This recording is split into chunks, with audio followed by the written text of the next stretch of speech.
A lot of finger pointing here. Where do negotiations stand at this point, or are they even continuing in any useful form? Well, Paul, the two sides are continuing to talk, but as Donald Tusk, the EU Council President, accused Boris Johnson of playing a stupid blame game, it's hard to see that this impasse will be able to be resolved anytime soon, and it needs to be soon. There's just 3 weeks left until that Brexit deadline.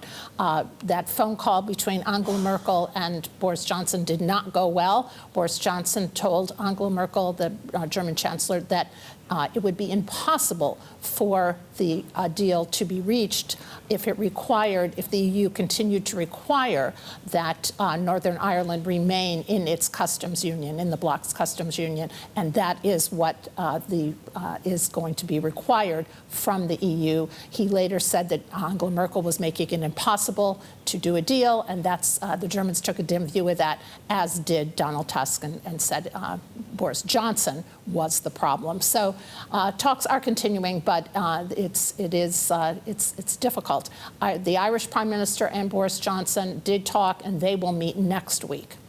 We're headed towards that EU summit next week as well. So will there be a deal that the Prime Minister can take to Parliament?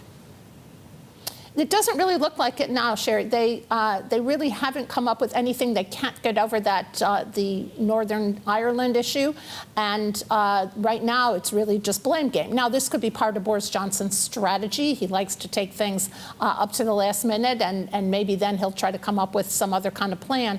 But right now there really isn't anything on the table that makes it look like they can make a deal. And Boris Johnson is now talking about what comes next. And that what he's saying, and his government has come up with a 156-page report on what they're doing to get ready for a no-deal Brexit, and also telling consumers and businesses what they should be doing to get ready. Yeah, so exactly. Tell us a little bit about what Prime Minister Johnson is thinking comes next, given that we're only 3 weeks away until the Brexit deadline.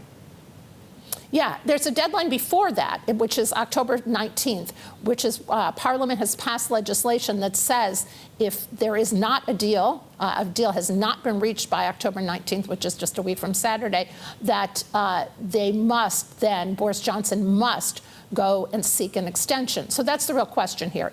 The markets and a lot of businesses are banking on that extension occurring, but at the same time, Boris Johnson his rhetoric continues to be, he'll leave without that deal. He won't seek the deal. So this may play out in court. If the 19th comes, as almost everyone expects now, without a deal, what happens then, and how much will Boris Johnson push to try to leave without a deal, and will he be successful in that, given that there is this legislation? Some members of Parliament are already talking about what their legal strategy will be to force him to go seek that extension from the EU.